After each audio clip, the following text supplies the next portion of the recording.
আসসালামু আলাইকুম প্রিয় ক্রিকেট ফ্যান্স।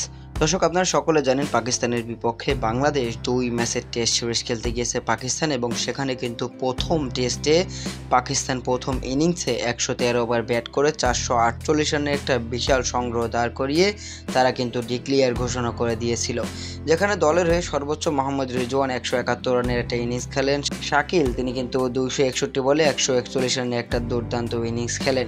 আর পাকিস্তানের ডিক্লিয়ার দেওয়া ৪৪৮ রানের জবাবে বাংলাদেশ ফার্স্ট ইনিংসে ব্যাটিং করতে নেমে কিন্তু গতকালকে ৯২ ওভার ব্যাট করে ৩১৬ রান তুলেছে ৫টি উইকেট হারিয়ে।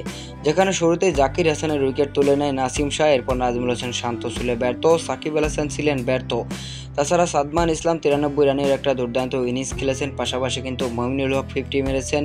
মুশফিকুর রহিম এবং লিটন কুমার দাস তারা কিন্তু দুজনই 50+ করেছেন। তারা কিন্তু এখনও ক্রিজে আছেন। আর ৩ দিন শেষে প্রথম টেস্টের হিসাবটা কিন্তু মোটামুটি স্পষ্ট। এখন চতুর্থ দিনে যদি বাংলাদেশ শুরুটা ভালো করতে পারে, মুশফিক এবং লিটন যদি তারা তাদের সেরা খেলাটা খেলতে পারে, তাহলেই কিন্তু বাংলাদেশ এই ম্যাচটি ড্র করতে পারবে। না হলে কিন্তু বাংলাদেশের বিপদও হতে পারে পাকিস্তানের বিপক্ষে প্রথম টেস্ট ম্যাচ হেরে।